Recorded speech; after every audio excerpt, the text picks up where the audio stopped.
Assalamualaikum warahmatullahi wabarakatuh.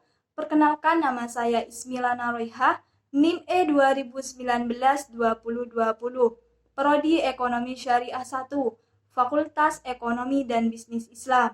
Di sini saya mempunyai tugas untuk menanggapi materi dari video yang sudah diupload oleh Bapak Dr. Abdul Wadud Nafis, LC MBI, selaku dosen pengampu mata kuliah Ekonomi Makro Islam di semester 3, dengan judul video Ekonomi Tertutup Tanpa Kebijakan Pemerintah.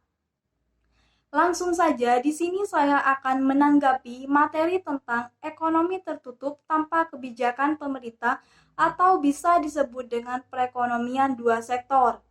Yang pertama, membahas tentang perekonomian tertutup adalah perekonomian tanpa melibatkan kegiatan pemerintah, baik yang pemungutan pajak, pemberian transfer, maupun pengeluaran konsumsi pemerintah, dan tidak ada perdagangan dengan negara lain di dalamnya. Atau, perekonomian tertutup adalah perekonomian yang tidak berinteraksi dengan perekonomian lainnya dan tidak mengenal hubungan dengan luar negeri, misalnya dalam bentuk ekspor dan impor.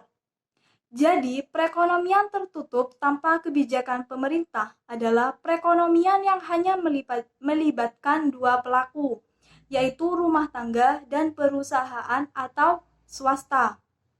Keseimbangan perekonomian dua sektor atau ekonomi tertutup tanpa kebijakan pemerintah dapat ditulis dengan notasi Y sama dengan C ditambah I, di mana Y di sini adalah pendapatan, dan C adalah konsumsi, dan I adalah investasi.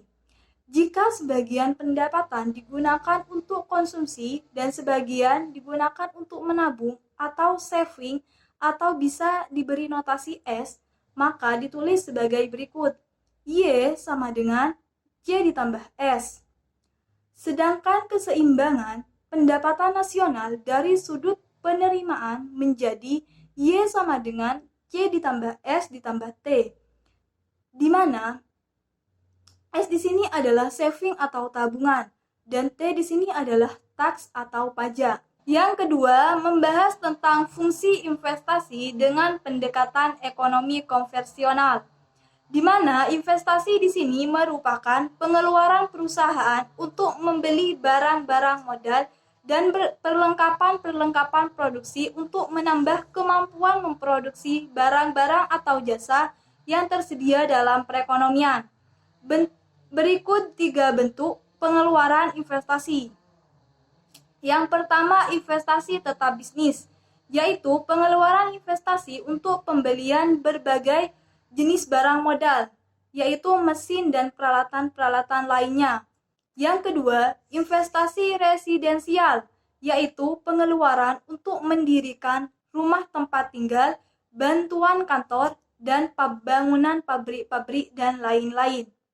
Yang ketiga, investasi persediaan, yaitu berupa tambahan nilai stok barang-barang yang belum terjual, seperti bahan mentah dan lain-lain. Dalam membuat fungsi persamaan untuk investasi dengan pendekatan sederhana dengan menggunakan dua cara, yaitu yang pertama dengan mengasumsi bahan investasi bersifat autonomous atau tidak dipengaruhi variabel lainnya, sehingga persamaan investasi sebagai berikut, I sama dengan I. Yang kedua, selain investasi bersifat autonomous, maka terdapat pula investasi yang dipengaruhi oleh variabel suku bunga atau disebut dengan interest. Yang ketiga, membahas tentang fungsi konsumsi dan tabungan dengan pendekatan ekonomi konvensional. Dalam perhitungan pendapatan nasional, pendapatan yang dihasilkan rumah tangga konsumen merupakan sisi pendapatan, sedangkan pengeluaran rumah tangga merupakan sisi pengeluaran. Menurut Keynes, konsumsi merupakan fungsi pendapatan rasio, di mana dengan perubahan pengeluaran konsumsi dengan perubahan pendapatan lebih besar dari 0, mencerminkan pengeluaran konsumsi rumah tangga akan meningkat seiring dengan meningkatnya tingkat pendapatan. Sedangkan perubahan pengeluaran konsumsi dengan perubahan kurang dari 1 mencerminkan kenaikan pengeluaran konsumsi akan selalu lebih kecil dari kenaikan pendapatan. Selain itu, Keynes juga menyatakan bahwa average propensity to consume atau APC yang merupakan perbandingan antara konsumen yang dilakukan dengan tingkat pendapatan disposable akan mengalami penurunan sebagai akibat kenaikan pendapatan.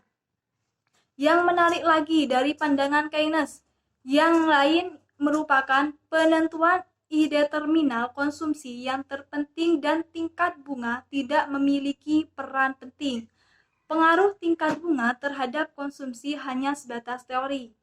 Sekian tanggapan dari saya, kurang lebihnya mohon maaf. Wassalamualaikum warahmatullahi wabarakatuh.